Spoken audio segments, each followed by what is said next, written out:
காலங்காத்தாலே எங்கப்பா தலைமையிலே 4 போட்டு வா என் கூடன்னு சொல்லிட்டு வேற எங்கேயும் கூட்டு போலங்க. வானகரத்துல இருக்க மீன் மார்க்கெட் தான் கூட்டு போனாங்க. அங்க போய் பார்த்தா ஒரு மால் அளவுக்கு அவ்வளோ பெருசா கட்டி வச்சிருக்காங்க. உள்ள போய் பார்த்தா வேற லெவல்ல கூட்டம், ஏகப்பட்ட கூட்டம். இந்த சைட் பார்த்தா குட்டி குட்டியா நாய்க்குட்டிலாம் இருந்துச்சு. அதெல்லாம் பார்த்துட்டு அப்படியே உள்ள நடந்து போனா பார்க்கிங்கு, பைக் பார்க்கிங் எல்லாமே வச்சிருந்தாங்க. அப்படியே உள்ள போனா அவ்வளோ பெருசா மால் மாதிரி இருந்ததுங்க. கூட்டம் ஜகஜோதியா இருந்துச்சு. அப்படியே திரும்பி உள்ள போனா வேற லெவல்ல ஃப்ரெஷ்ஷா மீன் ஏகப்பட்ட கலெக்ஷன் வச்சுருந்தாங்க. ஒவ்வொரு மீன் பேரும் எனக்கு தெரியல, பட் ஆனால் மீனெல்லாம் கவர் பண்ணியிருக்கேன். இதில் என்னென்ன மீன் உங்களுக்கு தெரியும்னு சொல்லி கீழே கமெண்ட் பண்ணுங்கள். எல்லாமே ஃப்ரெஷ்ஷாக இருந்துச்சு. உடனே ரீஃபில் பண்ணிகிட்டே இருந்தாங்க. இந்த மீனெல்லாம் பார்த்தா லைட்டாக எனக்கு பயமாக இருந்துச்சு. உங்களில் எத்தனை பேருக்கு ஃபிஷ் பிடிக்கும்னு சொல்லி கீழே கமெண்ட் பண்ணுங்கள். அதே மாதிரி அங்கே நெத்திலிலாம் கம்மியாக இருந்துச்சு. நெத்திலிலாம் 100 ரூபா தான் சொன்னாங்க. நாங்கள் நெத்திலியும் அப்புறமா எறாவும் வாங்கிட்டு வந்தோம். எறாவும் கம்மி விலையில் கிடச்சிச்சு. ரொம்பவே பெரிய எறா. இந்த டீலரில் நம்மளுக்கு ஒரு வேளை ப்ரைஸ் செட் ஆகலாம், அடுத்த டீலருக்கு போயிடலாம். அந்த ஒரு ப்ரைஸ் பாயிண்ட் இங்கே இருக்குது. அழகாக எல்லா மீனையும் கவர் பண்ணிட்டு இருந்தாங்க. எல்லாமே ஃப்ரெஷ்ஷாக இருந்துச்சு. ஒவ்வொரு மீனும் இது வரைக்கும் நான் பார்க்காத மீன்லாம் பார்த்தேன். ஒவ்வொன்றும் பயமாக இருந்தது பார்க்குறதுக்கே. அப்புறமா அங்கே இருக்க எல்லா டீலர்கிட்டையும் விலையை கேட்டு ஒவ்வொரு டீலர் ஒவ்வொரு விலை சொன்னாங்க. நம்மளுக்கு எந்த விலை செட் ஆகுதோ அந்த விலைக்கு நம்ம வாங்கிட்டு நம்ம பாட்டு அங்கே இருக்கிற கடையில் ஷாப் பண்ணிட்டு வரலாம். இதுவே நார்மலாக நீங்கள் வெளில எங்கேயாவது வாங்கினீங்கன்னா வேறு வழியே கிடையாது. அவங்ககிட்டே நம்ம வேறம் பேசி வாங்க வேண்டியதாக இருக்கும். இங்கே நம்மளுக்கு ஃப்ரெஷ்ஷான மீன் நிறைய இடத்துலையும் கிடைக்கும், நிறைய விலையிலையும் கிடைக்கும். அதனால் இங்கே வாங்குறது என்னோட பெஸ்ட் சாய்ஸ்னு சொல்லுவேன். சண்டே மார்னிங்கே கிளம்பி இங்கே வந்துருங்க. வானகரத்தில் இருக்க ஃபிஷ் மார்க்கெட்டு வேறு லெவலில் கலெக்ஷன் வச்சுருக்காங்க. ஃபிஷ் இங்கே இல்லாத ஃபிஷ்ஷே சொல்ல முடியாது. ஒவ்வொன்றும் ஃபிஷ் உடனே ரீஃபில் பண்ணிகிட்டே இருக்காங்க. ஒவ்வொரு ஃபிஷ்ஷுமே அவ்வளோ அருமையாக இருக்கும்னு சொல்லிட்டு அங்கே இருக்கவங்களாம் சொல்கிறாங்க.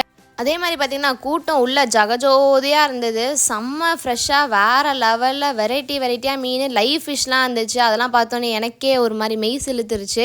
இவ்வளோ மீன் இருக்கிறது சென்னையில் நான் இப்போ தான் பார்க்குறேன். உடனே நிறைய மீனை ரீஃபில் பண்ணிகிட்டே இருந்தாங்க. ஏகப்பட்ட கூட்டம். சண்டே அதுவுமா செம்ம கூட்டமாக இருந்துச்சு. பெரிய சுறா மீன்லாம் வச்சுருந்தாங்க. ஒரு நிமிஷம் நானே மறந்துட்டேன். சுறா மீன் ஃபஸ்ட் டைம் நான் நேரில் பார்க்குற குட்டியாக இருக்கிறதுலாம். கூட்டம் பார்த்திங்கன்னா அவ்வளோ இருந்துச்சு. கூட்ட நெரிசலில் எப்படியோ நாங்கள் உள்ளே போய் ஃபிஷ் வாங்கிட்டு வந்தால் நிறைய இதெல்லாம் வச்சுருந்தாங்க. ஷார்க் அதை பார்த்தோன்னே எனக்கே ஆச்சரியமாக இருந்துச்சு. ஷார்க்கு ஃபஸ்ட் டைம் நான் பார்க்குற குட்டியாக இருக்குது. மீன் மார்க்கெட்டுக்கு வரதே இதுதான் ஃபஸ்ட் டைம். அதில் இந்த மாதிரி மீன்லாம் பார்க்குறது இதுதான் ஃபஸ்ட் டைம். இனிமேல் நானும் இந்த மாதிரி சண்டே அதுவுமா மீன் எடுக்கலாம்னு சொல்லிட்டு எங்கள் அப்பா கூட வந்துடலாம் நானும் யோசிச்சிருக்கேன். நீங்களும் கண்டிப்பாக வந்து இங்கே வாங்கி பாருங்கள். அதே மாதிரி இங்கே வாங்கிட்டு கீழே பார்த்தீங்கன்னா அவங்களே நிறைய ஷாப்ஸ் வச்சுருக்காங்க. பெரிய மீன் வெட்டுறதுக்குலாம் பாய்ஸு, அந்த நெத்திலி அந்த மாதிரி சின்ன மீன்லாம் வெட்டுறதுக்கு வந்து கேர்ள்ஸ்ன்னு சொல்லிட்டு அவங்க தனியாக பிரித்து வச்சுருக்காங்க. இந்த சைடில் இருக்கவங்களாம் அழகாக செம்ம ஸ்பீடாக டக்குன்னு எல்லாத்தையும் வெட்டி கொடுத்துட்டு இருந்தாங்க. இது வெட்டி கொடுக்கறதுக்கு வந்து அவ்வளோவா விலை கேட்கல. வெறும் 60 ருபீஸ் தான் கேட்டாங்க 2 மீன் வெட்டுறதுக்கு.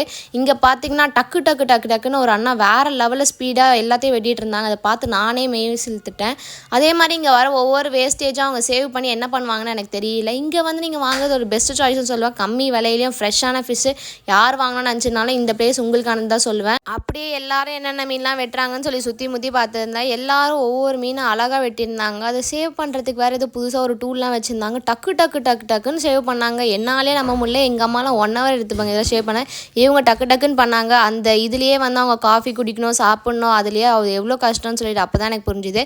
அதுக்கப்புறம் சுற்றி பார்த்தீங்கன்னா ஏகப்பட்ட கடை. இங்கேயும் வந்து ஆப்ஷன் ஏகப்பட்டது இருக்குது. நீங்கள் யார்கிட்ட வேணாலும் க்ளீன் பண்ணிக்கலாம். அது அங்கேயே வந்து முட்டை போண்டா அது இதுன்னு வச்சுருந்தாங்க. அப்புறம் கிட்ஸுக்கு தேவையான பலூன் அதெல்லாம் அட்ராக்டிவாக வச்சுருந்தாங்க. இந்த சைட் பார்த்தீங்கன்னா இந்த சைடோ கடையில் எல்லாமே க்ளீனிங் தான். அவுட் சைடில் எல்லாமே க்ளீனிங் தான் பண்ணிகிட்டு இருந்தாங்க. இந்தன்னா பார்த்தீங்கன்னா வேறு லெவலில் மீன் செம ஸ்பீடாக வெட்டியிருந்தாங்க. சரி ஓகே ஒரு கவர் பண்ணுவோன்னு சொல்லி கவர் பண்ணால் டக்குன்னு அழகாக வெட்டி கொடுத்தாங்க. சின்ன பீஸ் வேணுமா பெரிய பீஸ் வேணுமான்னு சொல்லி கேட்டு அழகாக வெட்டுறாங்க. அதே மாதிரி மார்க்கெட்டோட விலையில இருந்தால் இங்கேயே மளிகை சாமான் எல்லாமே இருந்துச்சு. காய்கறிலாம் கம்மி விலையில். அப்படியே நீங்கள் மீன் எல்லாத்தையும் வாங்கிட்டு வந்து அதுக்கு தேவையான பொருள்லாம் இங்கே லைனாக வேறம் பேசி அழகாக வாங்கிட்டு அழகாக வீட்டுக்கு போயிடலாம். இதுவும் ஃப்ரெஷ்ஷாகவே கிடைக்கிறதுனால உங்களுக்கு டபுள் டமாக்கா தான் சொல்லுவேன். கண்டிப்பாக சண்டே அதுவுமா வானகர ஃபிஷ் மார்க்கெட்டுக்கு வந்து எல்லா ஃபிஷ்ஷும் நீங்கள் பர்ச்சேஸ் பண்ணி என்ஜாய் பண்ணுங்கள் நான் சொல்லுவேன். இந்த வீடியோ பிடிச்சிருந்தா like, share, comment and subscribe. Bye guys. Next என்ன வீடியோ போகலாம்னு சொல்லி கீழே கமெண்ட் பாக்ஸில் கமெண்ட் பண்ணுங்கள்.